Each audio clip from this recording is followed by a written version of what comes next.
Welcome to Mastering Machines, where we discover tomorrow's reality. Welcome to Mastering Machines, where we discover tomorrow's reality. Mark Zuckerberg has published a comprehensive manifesto outlining Meta's approach to artificial superintelligence, positioning the company as a champion of personal empowerment against what he characterizes as centralized AI control by competitors. The document reveals a lot of significant strategic pivots that are happening in Meta right now and raises important questions about the future of AI development. First, there's Meta's personal superintelligence that empowers individuals versus competitors, which they say, and then there's the competitors' centralized systems that would automate work and leave humans dependent on that AI output. In the manifesto, he uses some historical framing that's really useful, and the piece draws parallels to agricultural and industrial revolutions, suggesting AI represents the next phase in humanity's liberation from subsistence level existence toward higher pursuits that we might not even be able to see right now. Meta envisions an AI-powered glasses that understand context through constant visual and auditory monitoring. This is why we see so many Meta, Ray-Bans and Meta Oakleys that are, really getting popular on social media and being used in a lot of different content now, whether that be for good or bad. But they see these AI glasses as a vessel for these personalized AI assistants that people can use and will reach a broader audience. Also, there's a clear distinction on what is the difference between Meta from OpenAI and Google and other competitors by framing their approaches as paternalistic while positioning Meta as democratizing. They use a Dole reference, and it basically critiques the universal basic income proposals often associated with AI automation.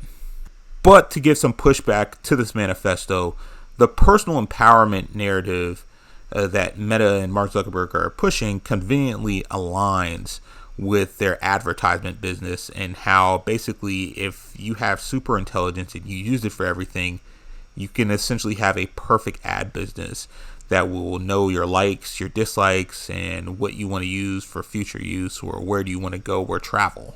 In the manifesto, Zuckerberg also talks about the benefits of superintelligence as being as broad as possible. They also want to continue the pattern of things being open source.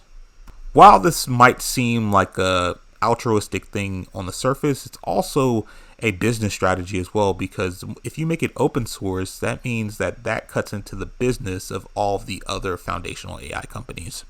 This comes on the heel of Meta poaching a lot of talent away from foundational labs such as Google, OpenAI, and Anthropic.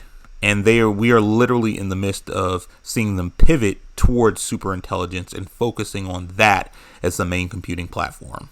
And while it looks like Meta will take a hold of the superintelligence race, we can't just chalk it up to that. Remember that these battles are played out on the actual field and not on paper. While Meta does have all of the things going in their favor right now, Meta is still lagging behind those three foundational labs, OpenAI, Google, and Anthropic.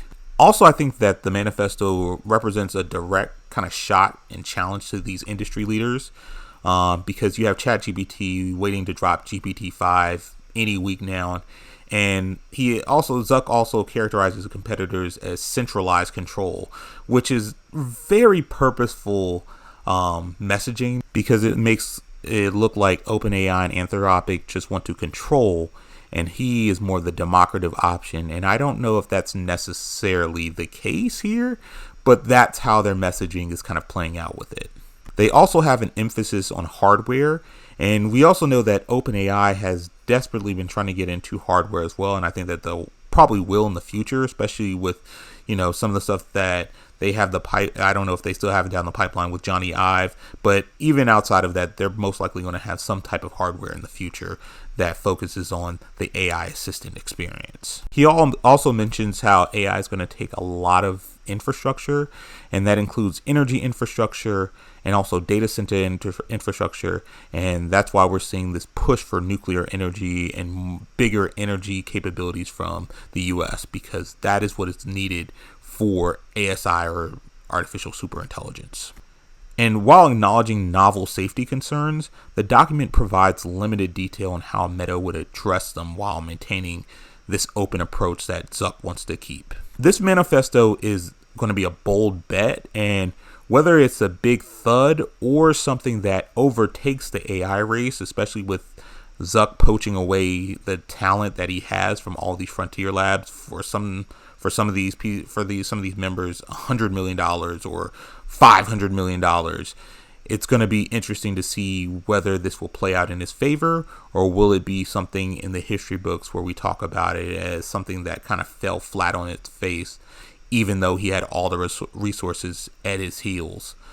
So just let me know in the comments what you feel about this. Remember, this has been Master Machines, where we discover tomorrow's reality.